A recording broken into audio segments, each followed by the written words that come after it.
voulait vraiment transformer l'entièreté de notre lait. Pour nous, ça a toujours été important, je veux dire, la vente directe. On a toujours fait ça, mes parents le faisaient déjà avec du beurre. Ça, c'est quand même une des choses très importantes pour moi, c'est d'avoir des fromages à identité comme le pavé bleu qui est lié à la race. Et ici le collégial, et on espère, je veux dire, en avoir encore d'autres qui vont se développer pour essayer de créer vraiment une coopérative.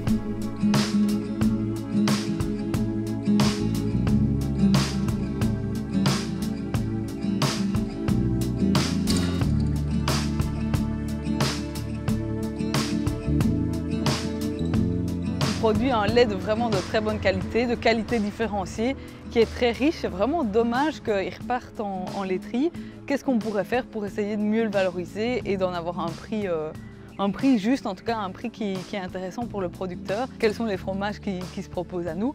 On avait plusieurs propositions. Quand on s'est lancé au pôle fromager, on a commencé à produire le collégial, qui est un fromage régional. Donc ça veut dire qu'il y a déjà d'autres producteurs qui le produisent.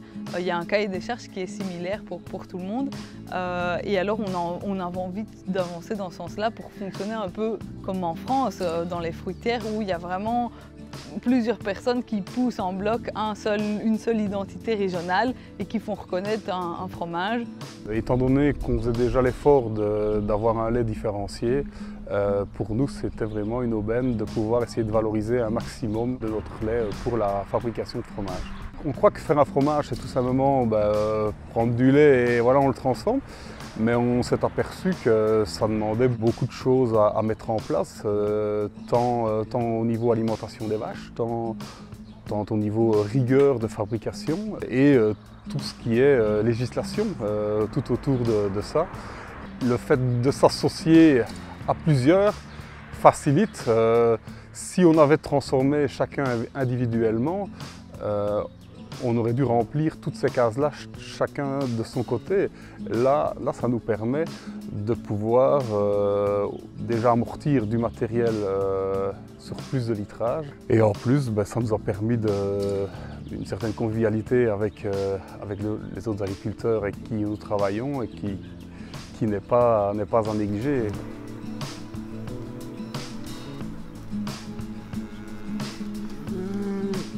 On a démarré un petit groupe, on s'est super bien entendu, avec vraiment des grandes variétés, puisque moi je suis avec des bleus mixtes en bio, Manu il a des bleus, il est en train de se transformer en bio, Luc est avec des Fleckvieh, race mixte aussi, mais qui reste en conventionnel, quoi. Donc ça faisait une belle variété, on arrive à s'entendre et à avancer, je veux dire. Peu importe la labellisation qu'il y a derrière, ce qui est surtout important, c'est la qualité du lait, la manière dont il est produit. C'est les aliments qui se retrouvent dans l'alimentation des vaches qui sont super importants. Et donc on a envie de montrer aux gens que voilà, au-delà d'une labellisation, il y a surtout le travail du producteur qui est important. On essaye de le promouvoir et les retours sont bons. Le français sait très bien le faire. Et nous, on n'est pas assez chauvin, donc on doit revendiquer davantage parce que je suis certain qu'on sait travailler nos produits, mais on ne sait pas nécessairement se vanter, quoi, comme eux peuvent le faire. Pour le développement de la fromagerie, au début, on a commencé avec le fromage collégial de Ciney. Puis on a le deuxième fromage, le vache chauffée, qu'on vient de commencer à produire et commercialiser. Et on est encore dans le projet de faire 2 ou 3 autres fromages dans l'immédiat. C'est ce qui m'a plu dans ce projet-là, c'est vraiment qu'on puisse essayer de redonner un peu du sens au secteur laitier. À l'heure actuelle, c'est souvent on envoie aux laiteries, puis ils n'ont pas vraiment le bénéfice de leur production, de leur travail. C'est vraiment cette partie-là dans le projet qui m'a vraiment plu. Et aussi le fait qu'on travaille avec le lait cru. Essayer de faire le meilleur produit avec le meilleur lait possible. Et plus essayer de prendre n'importe quel lait pour faire un bon produit. Donc c'est l'aspect industriel, c'était surtout un peu l'aspect industriel et revenir dans le monde un peu plus artisanal.